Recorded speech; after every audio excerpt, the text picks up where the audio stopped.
It's doing that weird thing again. Let's see.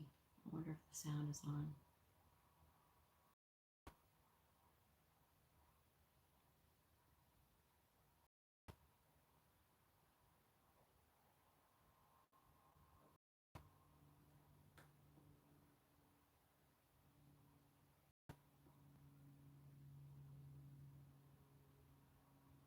Scribe is how you stop explaining the same thing over and over again. Can you hear me? I can hear you now. Yay! Okay, good. Good. I turned the phone off and then I turned it back on, so maybe that's what it needed. I don't know. Whatever, who cares? Thank you, Jamie. Thank you for letting me know. Okay, good. I'm glad because I don't know. I mean, it looks like they added a few more buttons to the live. This is what I get because I have not done a live in a while. So maybe that's maybe what it is because I have not done a live since last year. So, but yes. All right. So,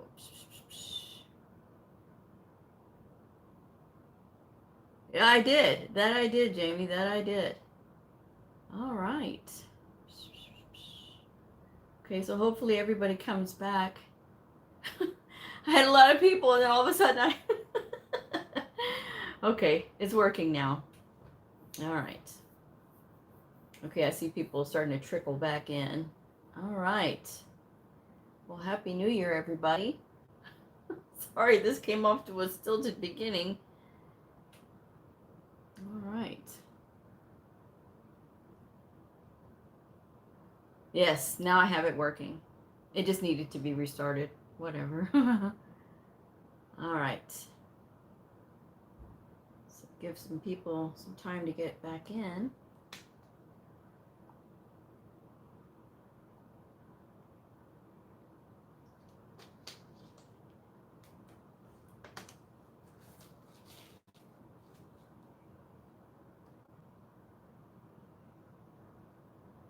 All righty.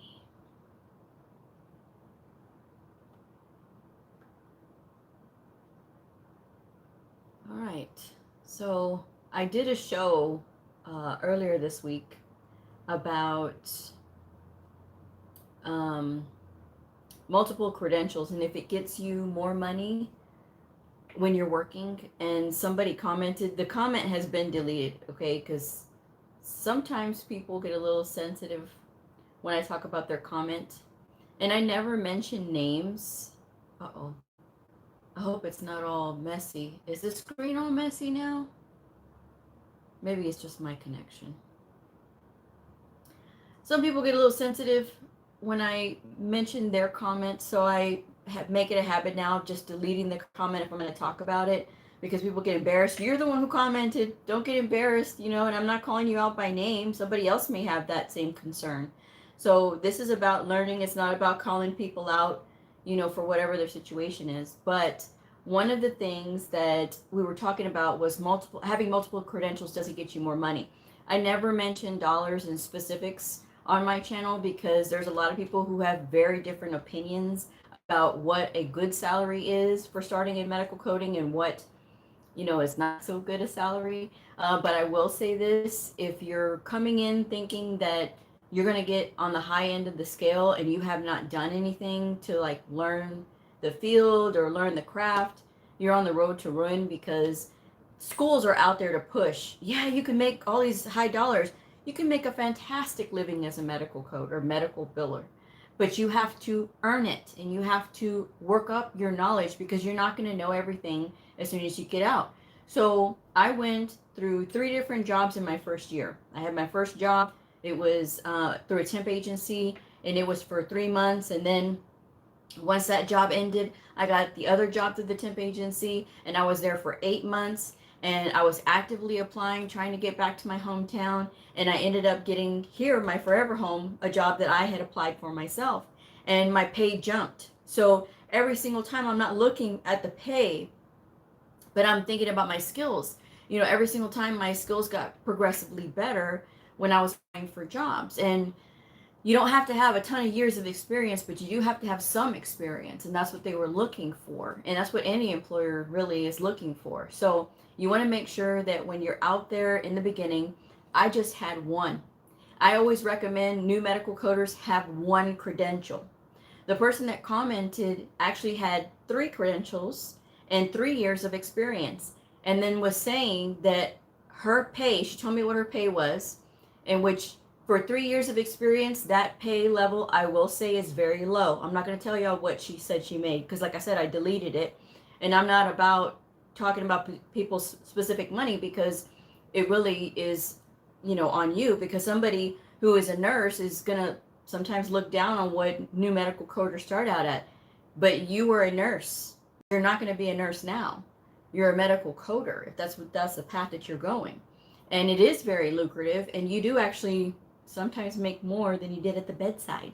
And you know how I know that? Because I had a nurse who followed my independent study syllabus, got her certification, her CCS, and now she has one of the most prestigious credentials for CDI, the CCDS, and that is through ACTIS, the Association for Clinical Documentation Specialists, right? And so she makes more now than she did at the bedside. So if that tells you anything, any indication about what this career field has potential for, it's a lot. But sometimes people will get complacent in where they are. They'll just stay. They'll stay and they'll say, well, I made this money and that money. And, and in that lady's case, she was making well under market for somebody who has 3 years of experience. Now, I don't know what specialties the lady was coding for. And sometimes 3 years of experience is, somebody says 3 years of experience, all in HCC. You shouldn't expect much out of that, because that's just diagnosis coding. You're not doing a lot. It is very important to the industry, but the thing you have to understand about HCC is that it's just diagnosis coding. And before any of you get smart with me, because there's always somebody that's got to get smart, no, it includes CPT. If you look at the ICD-10 CM expert for physicians from Optum, I was going to say something else. I thought about it. But if you look at that book, in the back, it gives you a thing about HCC, and it explains exactly what it is. In traditional HCC, there is no CPT coding. It is all diagnosis coding, because that's what it is. It is meant to gather up data and statistical information so that the planners for these insurances can project how much it's going to cost these patients to be taken care of in the future. And how did they do that? They look at their diagnosis.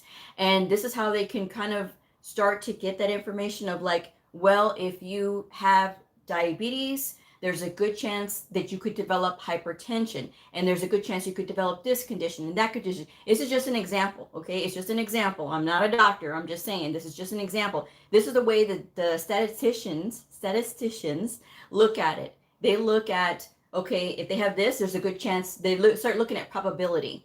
And so with that, they can plan for educational programs to maybe stop that before it happens, and then ways of having preventative care, so that it doesn't progress to something worse. And so that's what they use that information that is collected in HCC for. They don't use it for procedural coding. And again, if you're going to get smart with me, I will block. I will, because no one has time for that, guys. Don't try to correct me when I'm going off of the book. Whatever the book says is exactly what I'm going off of. This is not, I'm just making stuff up.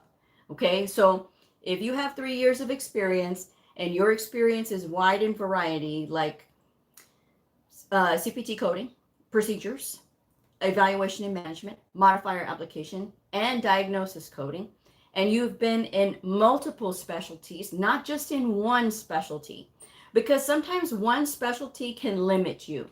If your only experience in coding, for example, has been with occupational therapy, right? Occupational therapy. There's not really a whole lot going on there. And so that's going to limit your experience. However, the person who has 3 years of coding for the emergency department, and they're coding for the evaluation and management, they're coding for the CPT, they're coding for all the diagnosis, that person's going to be a little bit more well-rounded, right? And not only that, they can have their pick of anything, because what gets seen in the emergency department? Everything. Respiratory, injuries, cardiac, mother baby, neuro. You see all of that in the ER. So if you are coding for everything in the ER, then the world is your oyster. You can go anywhere. And with 3 years of experience, you should have expected to progress a lot more than what a new entry level person would would would uh, code for. I got distracted for a second there. Sorry, guys. But when you are doing that, right, and you're coding for the ER and you're getting all this experience, you need to also look at what coders are making in your local area. Now, I have not looked. There should still be information at the Department of Labor or the Bureau of Statistics. I'm not going to go into it. There should be information still at the Department of Labor or the Bureau of Statistics. You can go there and look and see what a medical coder or health information professional makes in your area, because that's typically where it is. No, I will not share a link because you guys can do your research. Part of this whole field is doing your research, and I'm telling you exactly where you can go. Or you can go online and you can see, like, look at the hospitals and see what a medical coder there makes. Sometimes they'll say, like, this is for an experienced coder, and we're paying X amount of dollars. Some facilities will put the salaries in the description box. So if that's the case, then you can kind of have an idea. This is what a coder would make here, and this is what a coder would make with this experience or that experience. So that's what you want to do when you're out there looking for a job. But if you are 3 years in and you're saying, well, no, it doesn't matter if you have multiple credentials because I still make only X amount of dollars. That is a personal responsibility. And I'm going to hold your hand when I say this, guys. I don't sugarcoat. I'm not trying to make fun of you. I'm not trying to put you down. What I am trying to do is get some of you to understand that you are not limited to working for a low dollar amount. If you have experience, you need to get your resume together and start applying at other places, because there's no excuse for it. Because if you continue to accept a low pay rate, knowing full well that you are capable of so much more, that's not anybody's fault but yours. And I say this with love, guys. I say this with love because some of you need to hear it. And the thing about it is, too, some people say, well, it's because it's remote and because this guy got insurance. You think there's not other remote jobs? You think there's not other places that have insurance? And maybe with even better benefits. But again, if you don't want to get started again somewhere else, then don't complain. Don't complain. Because again, it's not to hurt your feelings, but this is what you are accepting. If you are willing to accept less than what you're worth, then that's what you want. And there's some people that they don't care what they make. They just love where they work, and they don't want to have to, go start again somewhere else, and they just like it there. If that's the case, no one's going to judge you for that. Everybody else has their own things going on, But when it comes to you and what you're projecting out there, that's where it stops with me. You try to put that on my channel, oh no, it's coming off. It's coming off. Because again, I don't want people seeing those kind of comments and where you're specifically citing a number, right? And they're thinking, oh my gosh, that's what this is. And then somebody else will see that, not knowing that in their area, they could start at a lot more than that. Because I've seen some, they started way higher than I did. But I started some years ago, and they live in other places. So, again, every place pays differently for their new coders. Where you start in pay is not where you will stay. Every place that you go that's reputable, obviously, is going to have benefits. It's going to have insurance. It really all depends on how mobile you want to get. So that's just what I'm saying. But I will say this, though, that if you are hearing my words and you understand what I'm saying, that I'm not trying to put you down, and that I just want you to think about what you're doing and what you're saying, make sure you secure a job first before you leave your job. Do not leave your job until you have another one lined up, you have a start date, and you're ready to go. Okay? Do not leave that job until you have another one. Don't leave yourself out in the cold because that's stupid. Okay? And you don't want to put off that desperate energy out there like, oh my gosh, I need to hurry up and find a job, because these employers, they'll notice it and they will take advantage. Okay, so you don't want to go through that. Don't put yourself through that. I'm just saying. All right. Thank you for the encouragement to hit the like button.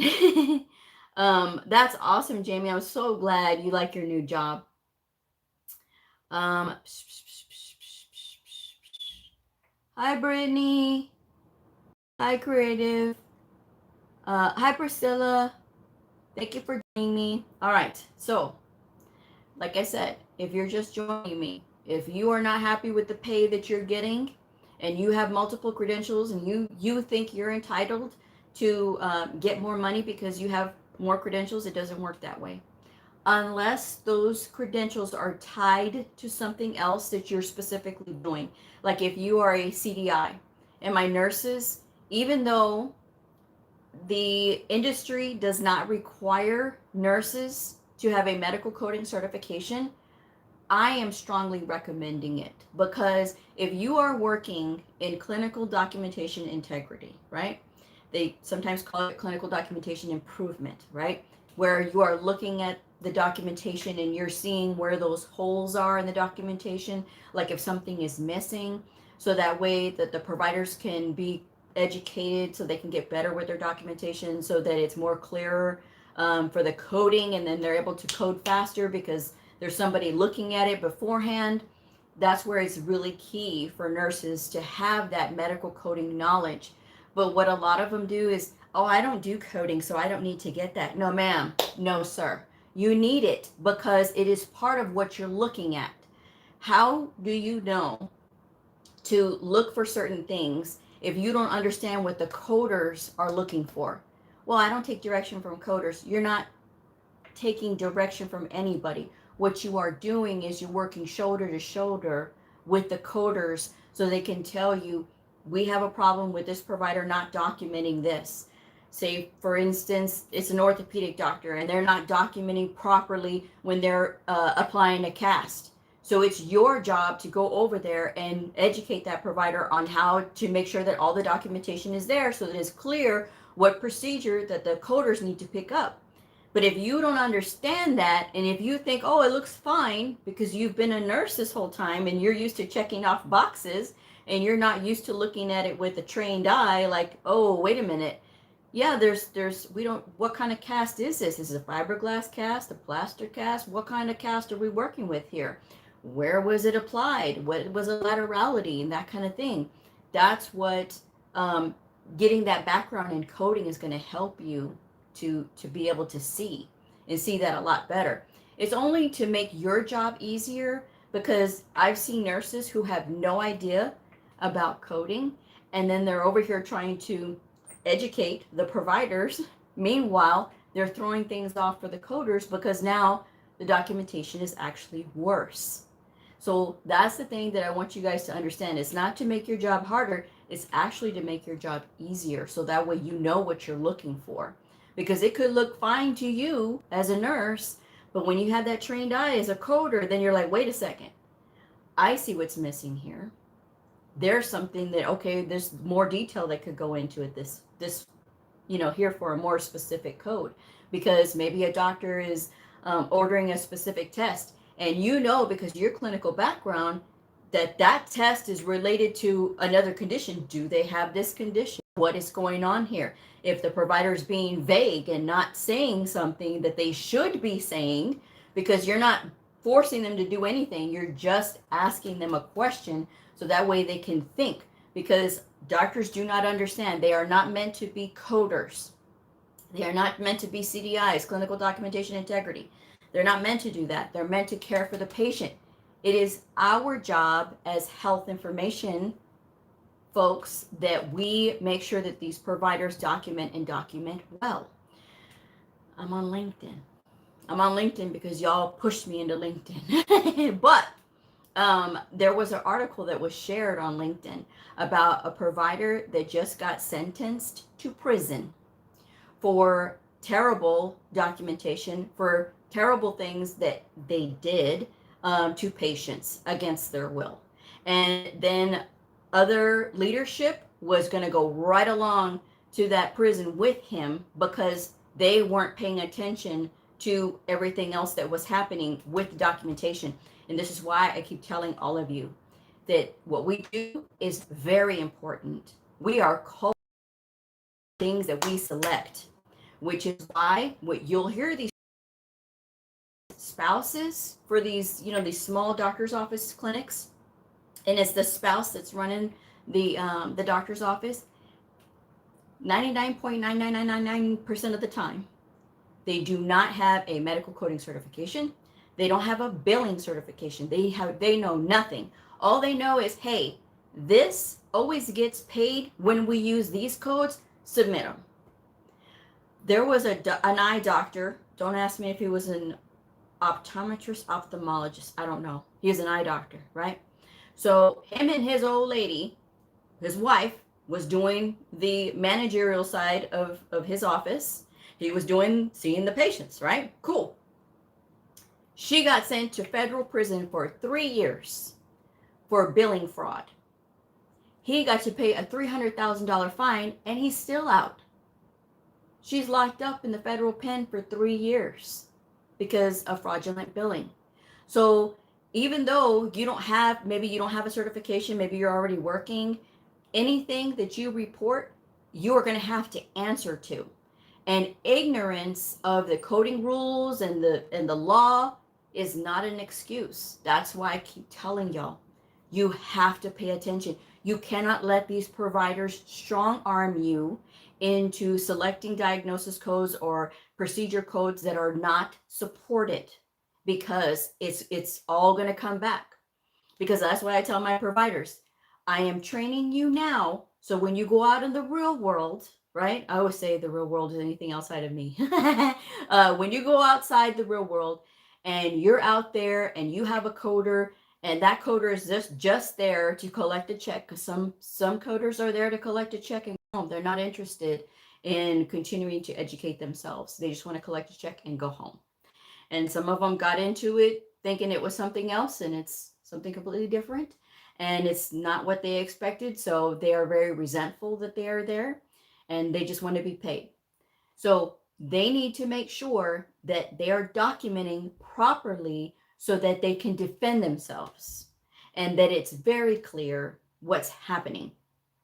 Now, they get a good deal if they get a very detail-oriented coder and somebody that is going to care enough to stand shoulder to shoulder with them and tell them, hey, this is wrong. And it's not always fun, guys. I'm going to tell you, I'm going to be straight with you.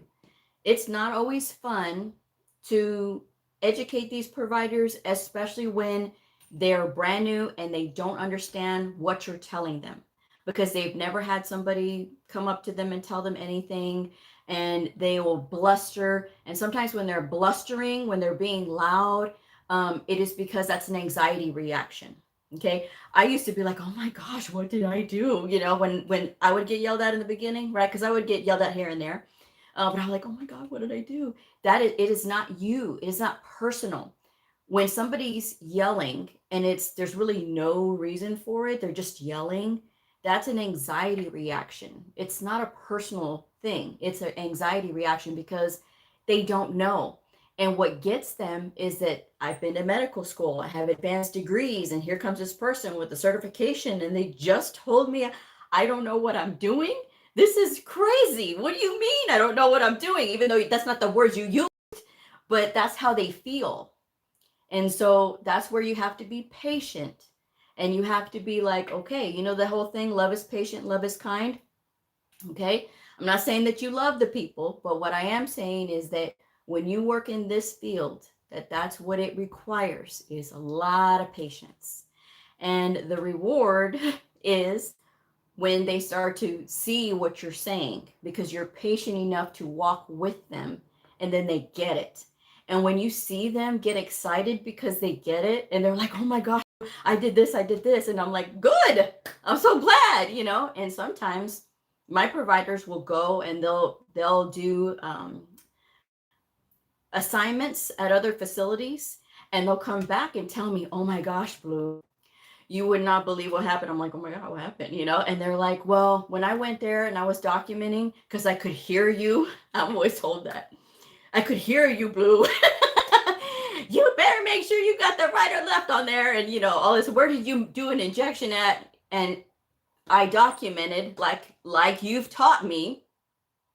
But other doctors were not documenting like I was. And they were like, why are you doing all that? And then the coders there were like, oh my gosh, you're the best thing, because all of this is perfect. And I told them, you see, I know, Blue, I know. And then the other part of that is, here's the other part. I always tell my providers too, I'm preparing you to leave me. I am preparing you to leave me, because when you leave and you go out and you're going to apply for a big practice, a big hospital, the very first thing they're going to ask you in the interview, besides all of your surgical skills and everything that you've done and any advanced education you got, one of those questions is going to be about coding and documentation. What do you know about it? You have to be prepared. Really, Blue? Trust me on this one. Just trust me. And I would quiz them. When do you add modifier 25? When do you add modifier 50? When do you add this? When do you add that? And I would go over this with them. One provider came back to me. He goes, I can't believe you, Blue. And I was like, what? He goes, everything that you said was what happened. They asked me about the coding. And I said, and who was ready? I was. There you go. That's why. And he got a very lucrative job offer. So what does that say? They know he's going to be able to pull his weight because he knows what he's doing. He can document very well. And I always tell him, you document exactly what happened in that visit, and you will never have to worry about a thing, because everything there is supported. If you have to go to court, that's going to be your defense, because medical records are legal documents. And again, I don't want y'all to be scared when I'm telling y'all this. I don't want y'all to think, oh my gosh, I don't want to do this anymore. There's safety barriers in place, guys. There's safety barriers in place. But you also have to be educated, and you also have to be ready, and you also have to look these things up and make sure that you know, because you don't know what you don't know, right? All right. Thank you, Priscilla. Thank you, Jamie. Yes. Awesome. Awesome. Great, great creative. I'm so glad. But yes, so with that said, for those of you that just came on, if you have multiple credentials and you are staying in a place that is not paying you what you are worth, because, you want much more, or you should be paying more you should be paid more based on your talent, you need to be getting your resume together and applying elsewhere, because no one owes you anything if you are willing to accept lower pay. In business, it is all about, saving costs and things like this, but you also pay for quality.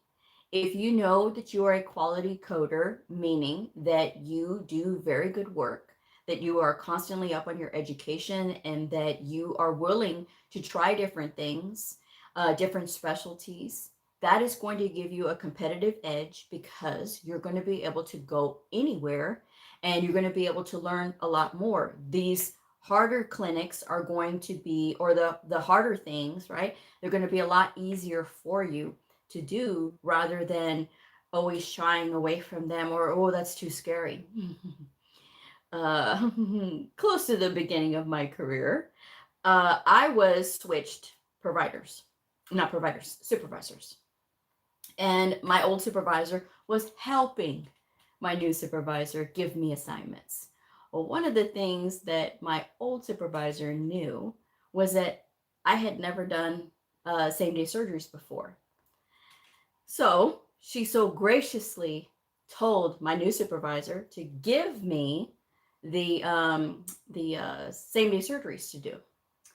Oh, okay. You're going to do same day surgeries because my new supervisor didn't know that I didn't know that. No problem. I said, no problem. And so I started learning real quick about same day surgeries. And you know what? It's not scary. I learned the art of Google. What is this procedure? And so that way I can start familiar myself with those common procedures, like the code for whatever surgeries I was doing. And so over time, it got easier using the coding companion, which is like a book that has the diagnosis in it, and it's got like the RVUs, and it's got layman's terms for what that procedure is, and all of the diagnosis that typically go with that. It is an awesome book. I used the coding companion, and I use the procedures companion as well. So, and that one is like you look in it and it gives you the English, the plain English description of that procedure. And so that's really what helped me as well. And so I was able to get real proficient in that. So that was not something that was scary to me because I was willing to face that challenge. And even though people may think I was going to fall flat on my face, I didn't. I didn't because I can do my research and I can learn. So that's the way you need to be because that's the only way you're going to be able to get lots of opportunity.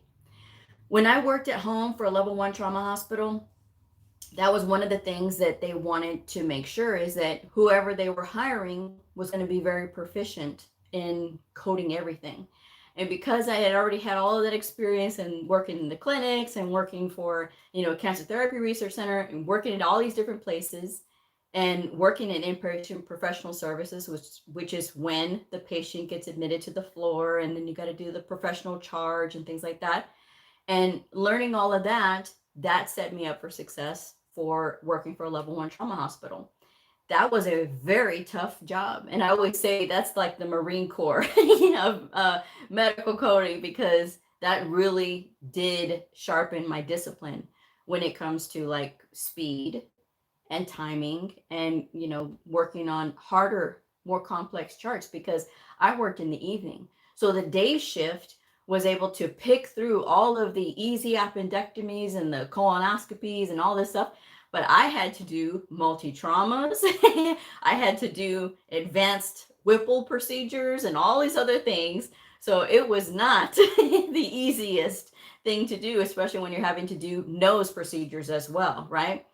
Oh gosh, what was the name of that one procedure? It's a FESS. It was a FESS procedure, the FESS procedure. I had to do that. Oh my gosh. I got flashbacks just now. But I learned, and it's nothing. It's nothing to me now. I enjoy that challenge. And it reinvigorates you when you are willing to accept a challenge and not sit here and stew in the fact that, oh my gosh, this is so difficult. This is so hard. And how am I ever going to do this? Could I have been irritated and so mad because the day shift picked over all of the evening stuff? Yes, I would have been justified in being upset. However, that's okay because the more I got exposure to the harder stuff, the easier this stuff became. So anything new that was thrown at me is like nothing now. I fear nothing when it comes to coding. And hopefully you'll be like that one day too, where I don't like to code this, I don't like to code that. Instead of pouring all your energy into what you don't like to code, what do you like to code? What is interesting to you? That's the fun part. Believe it or not, that is the fun part. When you start figuring stuff out, and even though sometimes it may take you a little while to like kind of figure stuff out, you have to kind of like look at it. Like if you're looking at a surgery note and you're like, oh my gosh, this looks really complicated. And in actuality, it's maybe one procedure code because it covers everything. It really all depends. I had one, it was the same day surgery I was helping out with. And the provider actually forgot to put one of the procedures on there because sometimes they'll let you know like what procedure it was. I don't really go by those sometimes because it depends on the provider.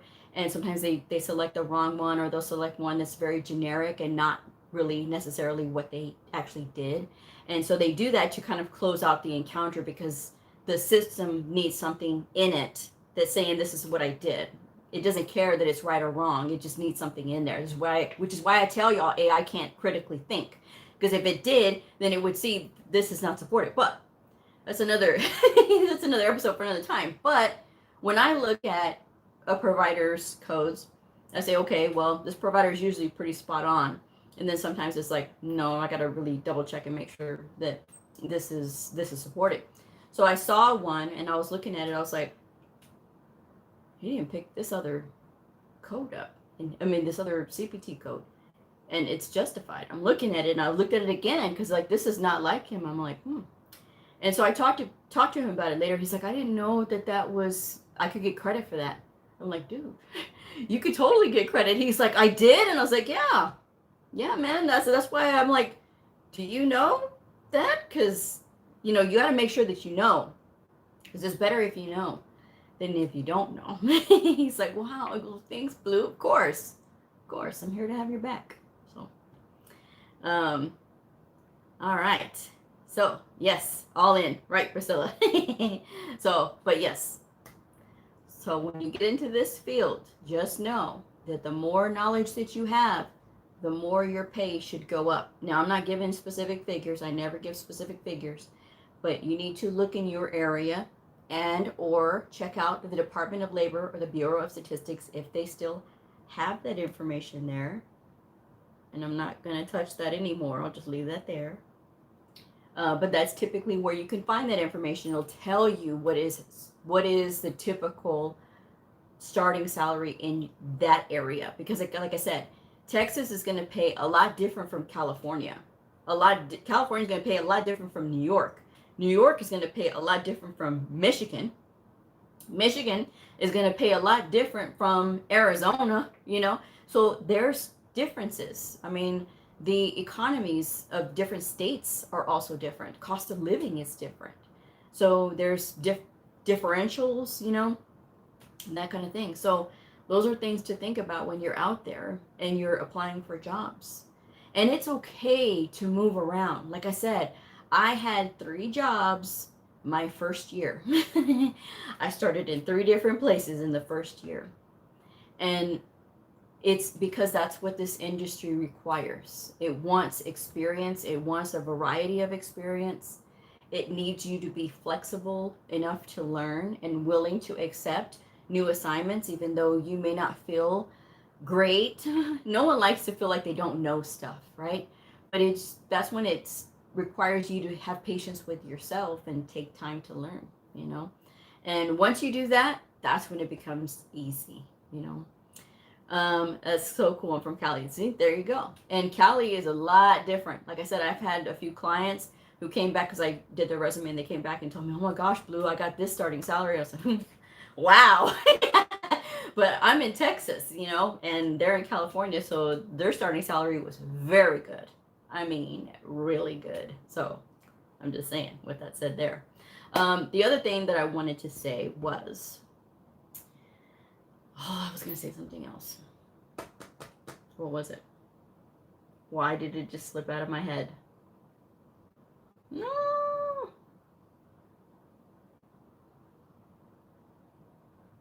I just forgot what I was going to say. Dang it. What was it? I'll think of it here in a minute. Y'all got any questions? I've been yammering on.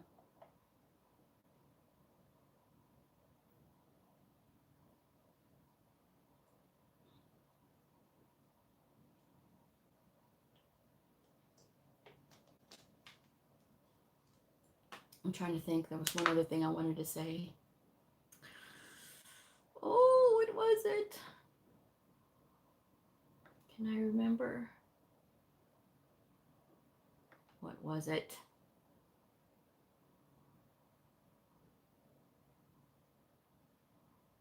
Trying to think.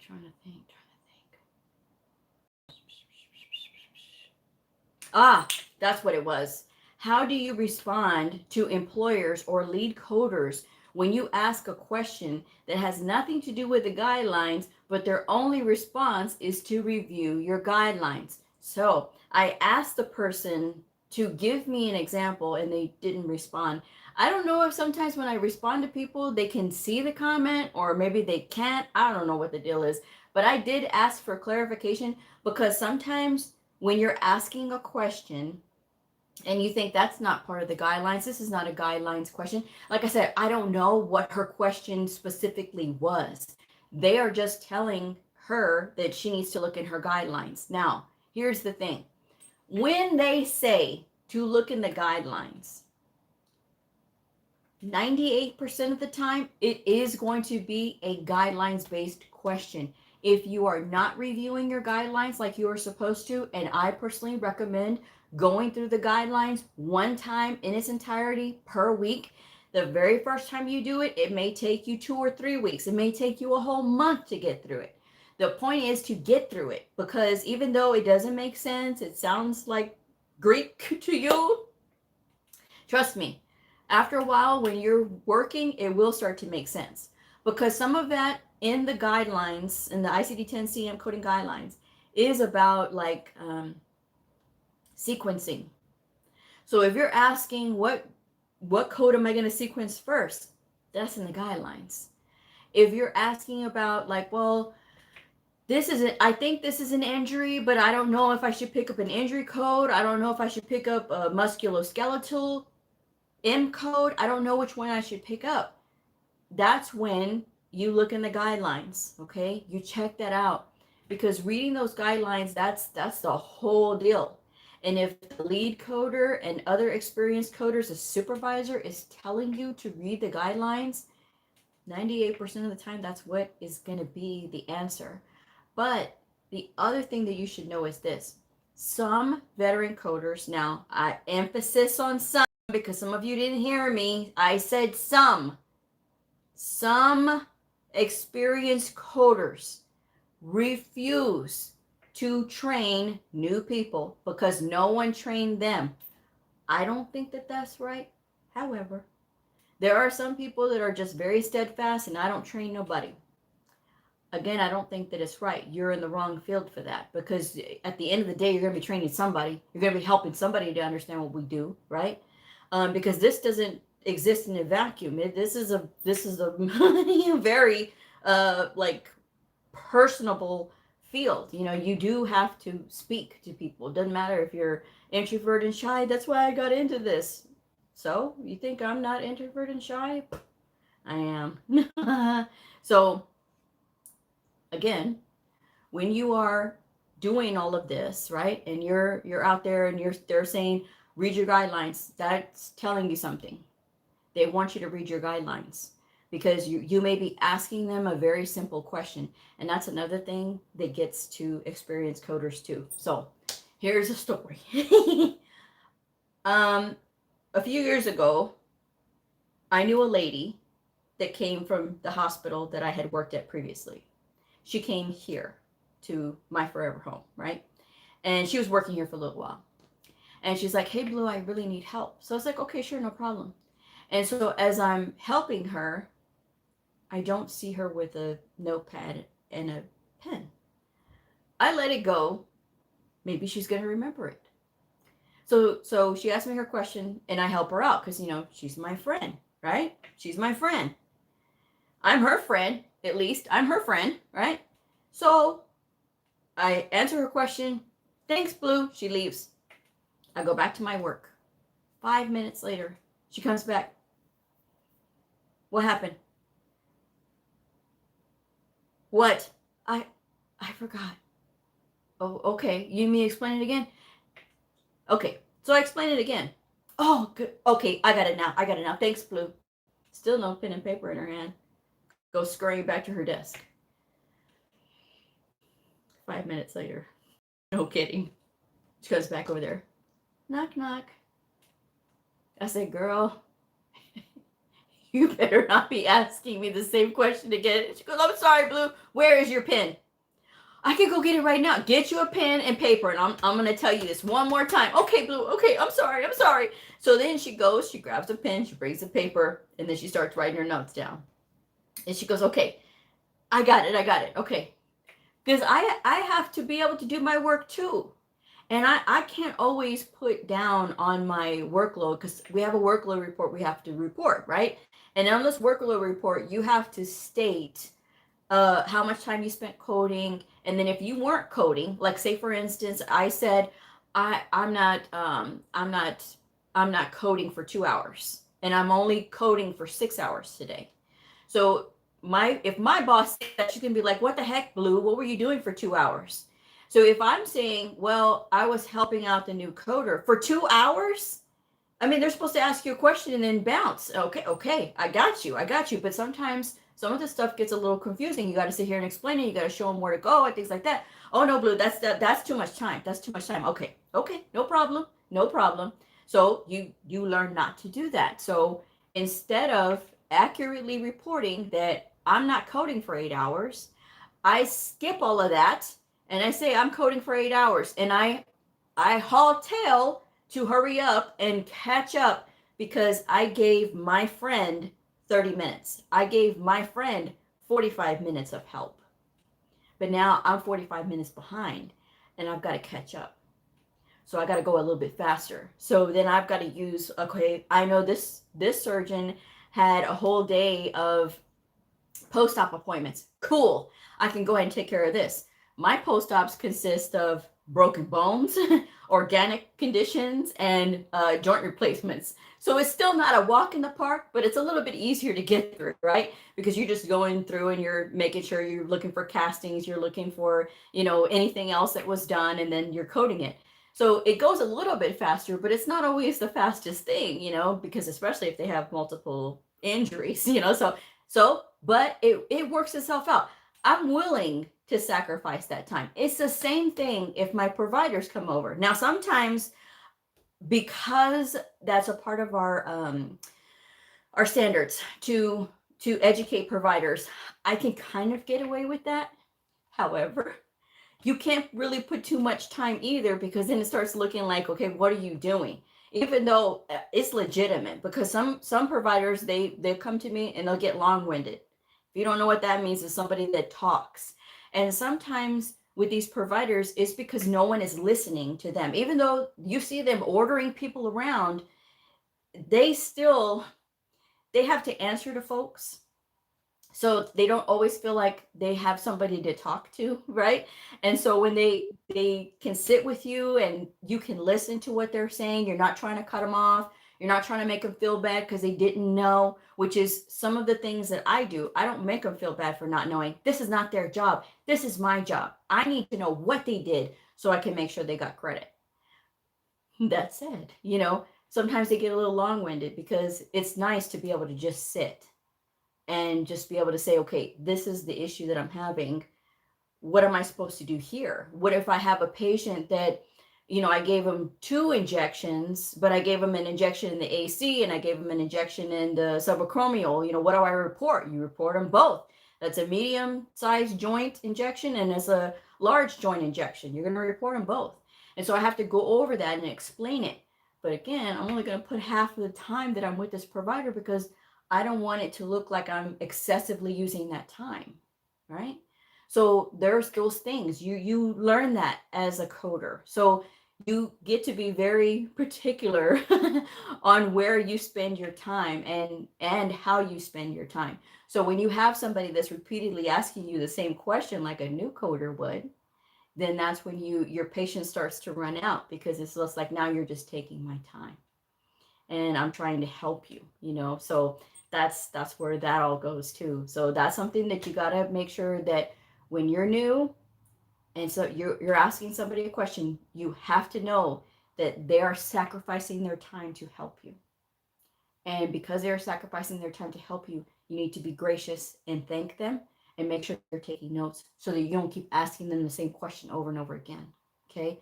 They need to know that you're doing your research, because then you're showing that you're pulling your weight before you come and ask them a question. Because you can go to them and say, I'm really stuck.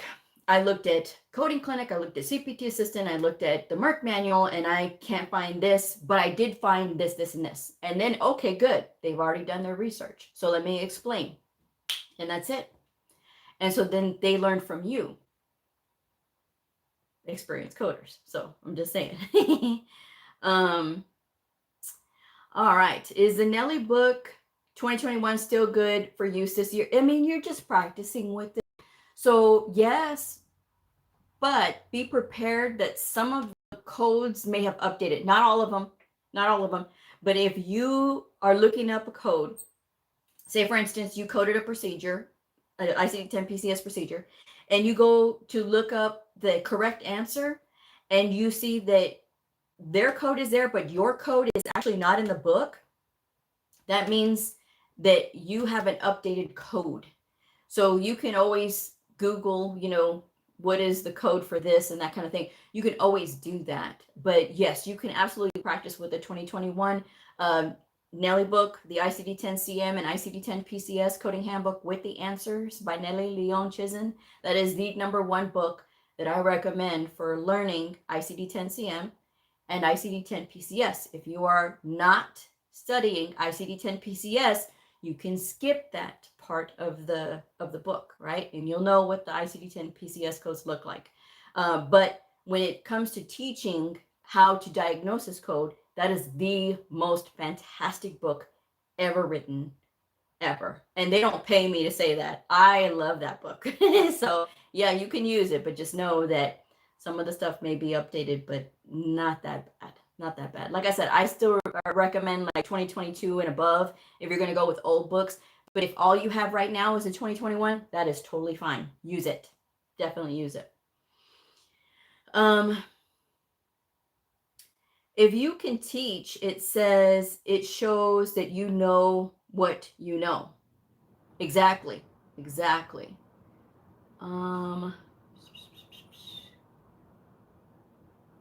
Mercedes? Oh, hello, Mercedes.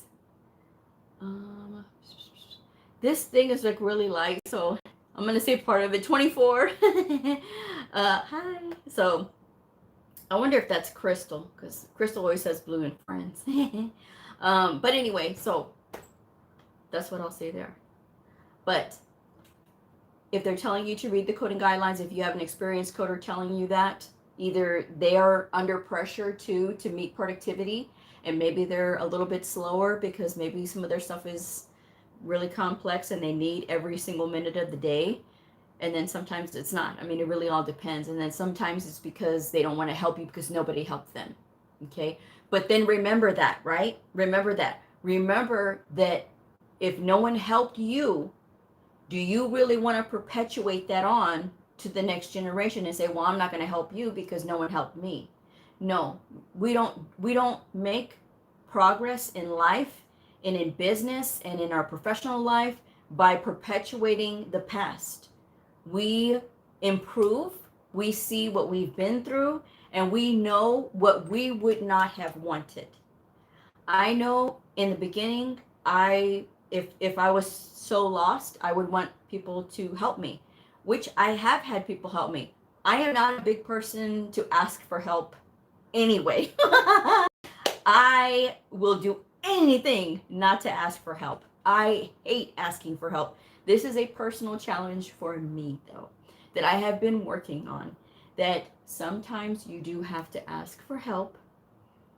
It's not always the easiest thing in the world to do. And it's not because of pride. It is because of the response, right? And so when you get a response that you were already anticipating, it perpetuates that I can't ask for help.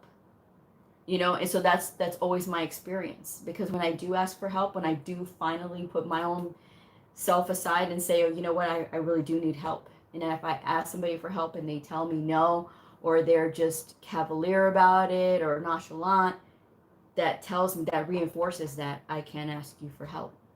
I can't ask for help. I still have to figure it out. So I will do everything I can to figure stuff out. And I would rather do that than show any kind of vulnerability, like I need anybody.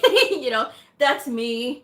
And that is part of my quirks, right? But it is what makes me strong. It is what makes me me, but that is something that's why I'm a helper. Because when I ask for help, I would love somebody to help me, because you know how hard it was for me to ask you for help.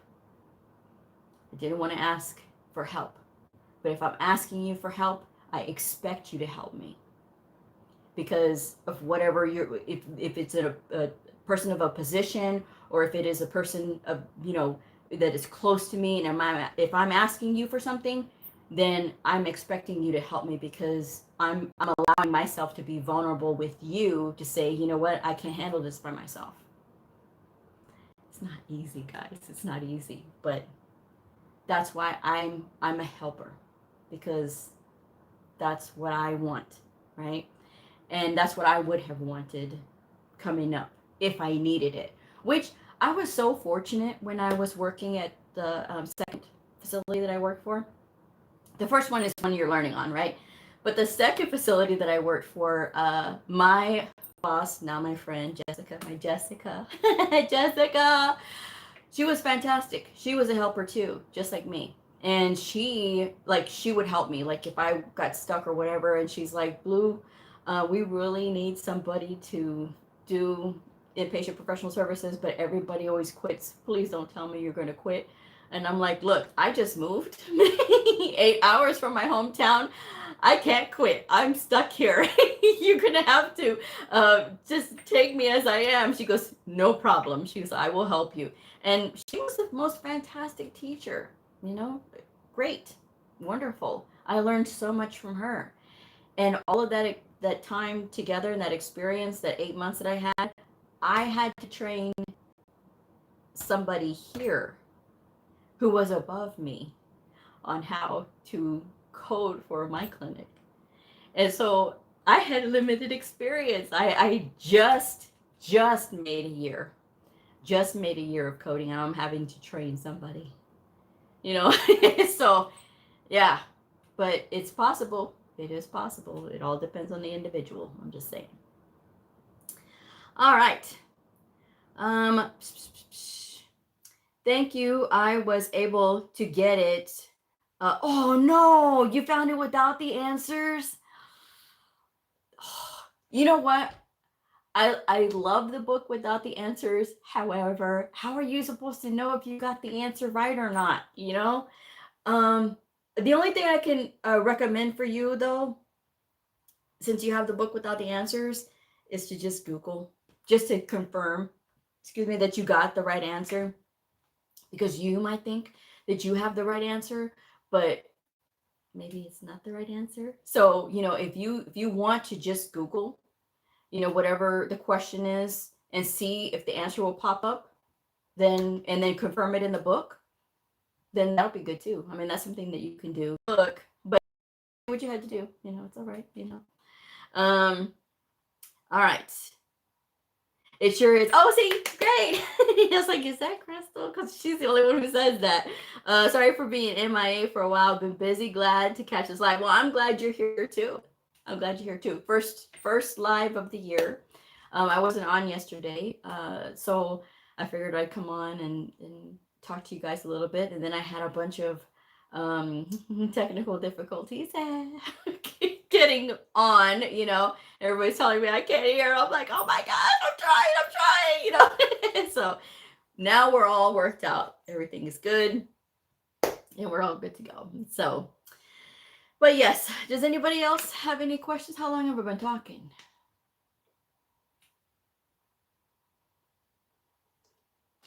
It has not been an hour already. It sure has. Greetings. I hope you're well. Oh, hi Napier. Glad to hear you now. Yes. Can you hear me now? Good. So yes, awesome. So I hope you all are working on your resolutions for this year, right? They don't always have to be something big and spectacular. They can be small too. Anything that's going to help you to feel like you're making some progress, whether it is stepping up to get to your 20 hours per week of study, or finally getting a date set for your exam. That's always important too, especially if you've been putting it off. If you have 3 months and you really want to study and pass that test, it takes 3 months of study, but if you've been studying consistently through your program, you should be fine then. All you can do is just work through the practices like I recommended in other videos, preparing yourself for your test. Cover up the multiple choice so that way you can look up the codes, and then guess what? When you're in a multiple choice exam, which all four, the CCS, CCA, CCSP, or the CPC, they're all multiple choice exams. And if you've been going through this whole time looking up stuff and then kind of figuring it out without looking at the answers, well, guess how much faster you're going to be in the test. And now while you're studying is the time to get familiar with your book, okay? And get familiar with flipping the book and all that kind of good stuff. So there's people who will use the electronic version of the books, especially if you are with AAPC. Excuse me. But I already told y'all about how I feel about that. Everybody has their own opinion about that. And that's okay. You can have your own opinion. Me, I'm always going to vote for books, always. Because books don't have to slow down. Sometimes the internet does. And I looked at the demo for the electronic book. Yeah. I mean, some people will go fast, you know what I mean? But every second counts is what I always say. And I say if you're practicing with your books, taking your test with them is not going to be a big deal. Some people feel more better doing the electronic book for the test. That's fine, but I'm always going to recommend that you go back to your books. Even if you take your test with the electronic book, just make sure that you go back to your books later on so that you don't lose that, okay? Because you may decide one day to take an AHEMA exam and you're going to need your speed. And if you lose that speed, it's really hard to get it back. Trust me, it took me a good 6 months of study. When I was studying for my CCS exam, it took me a while to get it back, so just letting y'all know that's part of it too. So all right. Oh, Vanessa, your picture looked familiar, but I was just like, I don't want to call out names, you know what I mean? Be like, oh, is that the person? You know what I mean? And then I'm wrong. It really looked like a fool, You're welcome. All right. I appreciate your lives and encouragement. Okay. Should I read the guidelines while studying anatomy? You absolutely should. You absolutely should. You absolutely should, because it's never going to hurt you to get a jump on that. It's going to help you. And like I said, it may not make sense the first time you read it, second time, even the fifth time you read it, but it will help you to okay, it's there. And if you have a question, for example, about sepsis, and you're thinking, oh my gosh, I know there's a sequencing thing about sepsis, and you need to look at the guideline real quick because you have the whole book with you. You can look at the guidelines real quick and be like, oh yeah, there it is right there. And so just the more familiar you are with it, the better off you'll be, and getting familiar with your books never hurts. Okay. And if you're saying that, oh, the print is too small, I can't see the print to read the guidelines, you can also go online. You can go to CMS. You can Google CMS ICD-10 CM Coding Guidelines 2026.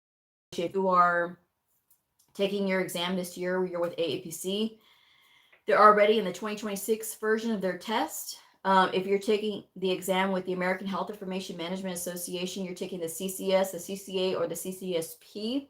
Those new exams will not roll over until May 1st. May 1st is when the 2026 code set will be in effect for those exams. So currently, all the way till the end of April 2026, they will be in the 2025 code set, which means that you will need to be reading the 2025 guidelines. Okay, and that is only for my AHEMA folks taking the CCS, the CCA, or the CCSP. Okay, again, if you're with AAPC, you should be in the 2026 version of the guidelines already, because that is what they are in for their tests. So, yes, I believe that's right. Or did they change the date? They may have changed the date. January 20th, I think, something like that is when they, let me look it up now. I forgot about that. When does AAPC CPC exam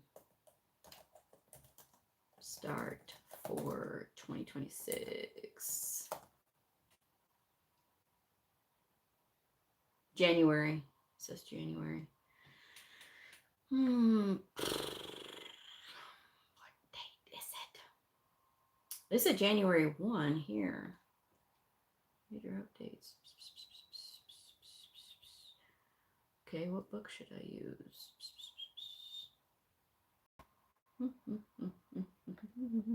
Why did I think I saw somewhere that was starting the 2026 on January 20th? Why did I see that? Or why did I think I saw that? And where are you going? Okay, thank you. It's like, why is it going slow?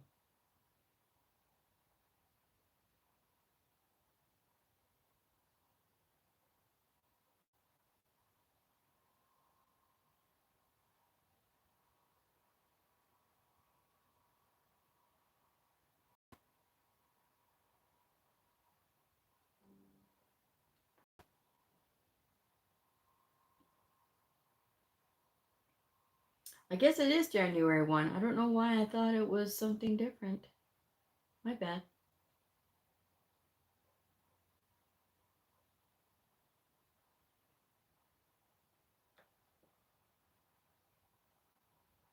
Okay, well, I mean, it'll tell you what yearbook you need anyway when you're registering for the test. So, oopsie. All right, come on. Thank you. All right. Hi, April. Thank you for joining me. Vanessa, so for the CCS, we can still use the ICD-10. I just said it. Yes, all the way. We are January 9th right now, right? You have all the way to the end of April 2025 to use the 2026 to use the 2025 books. So you have all the way till April 30th. April 30th is the deadline to use the 2025 books for AHIMA. If you're taking the CCS, the CCA, or the CCSP, you have until April 30th, 2026 to use the 2025 books. They will not be in the 2026s until May 1st. If you are going in April 27th, which is the last Monday of the month, and you have your 2026 books, they will not let you in because you are supposed to have the 2025 books. So make sure that you have the correct books. It will tell you what year version you need to have with you. So make sure that you look, you check, you double check, okay?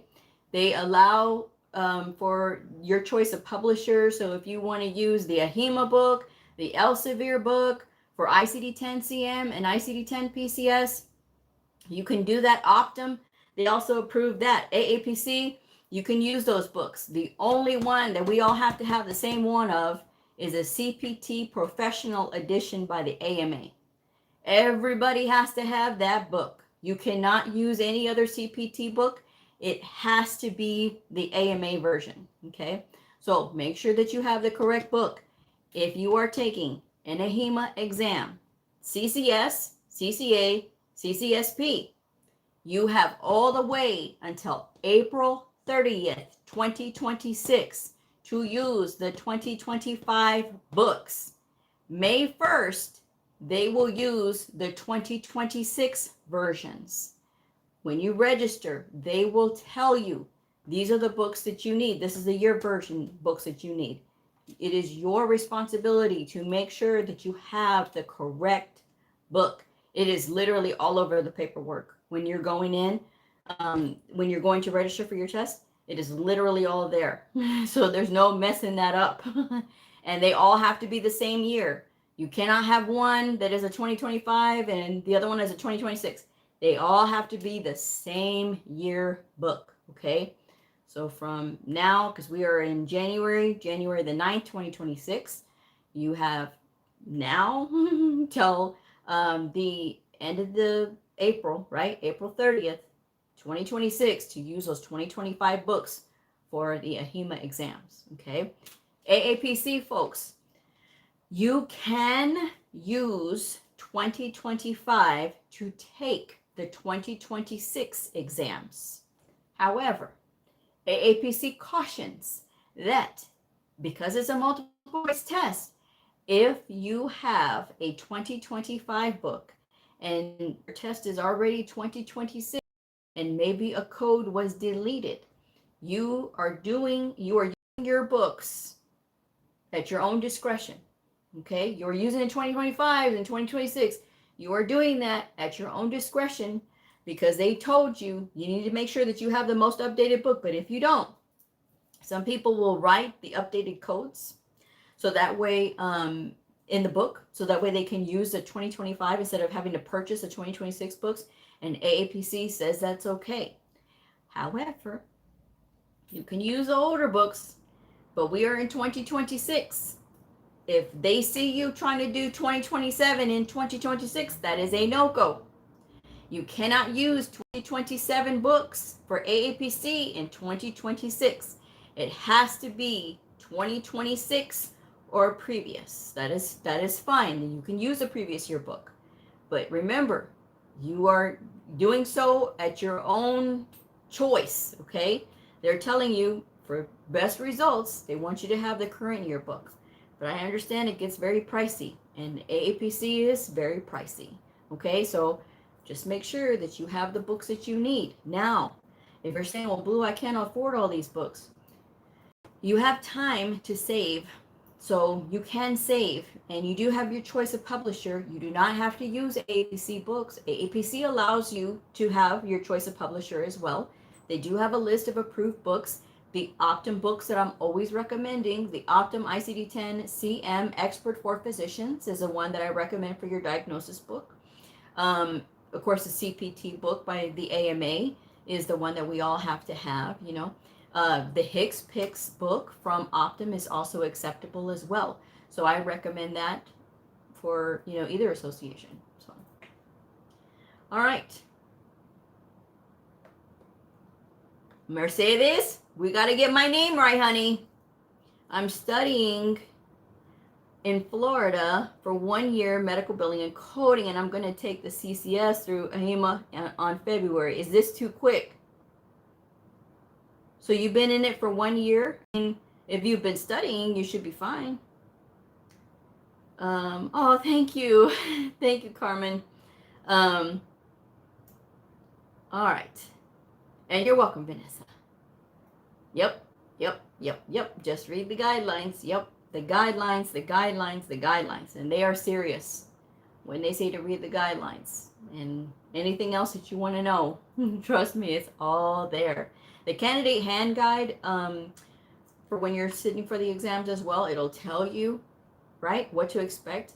With AHIMA, you're going to the Pearson View Center because we do not have remote, well, I think some of the tests can be administered remotely, but it all depends. But you got to make sure that if you're going into the Pearson View Center, at least, can't have a watch, can't have your belt. They say you can wear your wedding band, no necklaces, no smart glasses or anything like that. Like the ones that have like the internet on them and stuff, you know, with the cameras and stuff. You can't have that. You can't have that. So just make sure that when you go and you're ready to go to the Pearson View Center, that you don't have any, no overly baggy clothes or anything like that. They don't allow for you to like wear hoodies or anything like that. So they have a locker for you to put all your stuff in, but you would not be able to like wear a watch or anything like that. So no watch, no earrings. You know, the only thing you can have is your wedding band, no belts. They will, you know, sometimes they'll pat you down, you know, to make sure that you're not trying to smuggle in anything, you know. Yeah. But they're watching you the whole time. They have you on camera, you know. So just know that. Okay, good. I'm so glad. Thank you, Mercedes. But yes, so, I mean, if you've been studying for a year, 20 hours per week, you know, you should be okay. You should be okay. All right. So, all right. I think I'm going to go ahead and wrap it up because it's already 9 o'clock my time. So, which is 10 o'clock on the East Coast. So, you all need to go to bed. All right, guys. I'm going to go ahead and wrap this one up, but thank you guys so much for joining me on my first live of the year. If you have any requests for videos, let me know. You can comment below, and I will try to do those because I still have to film for next week. You're welcome. You're welcome, Crystal. Thank you. Thanks to you. I have been able to learn more. Oh, good, Mercedes. Good. Oh, I'm so glad. Thank you so much. Thank you for your kind words. Great live. Thank you. All right, Brittany. All right, guys. I'm gonna go ahead and wrap this one up. Have a great weekend. Get some rest and have a wonderful new year. And I'll see you all next time. Bye.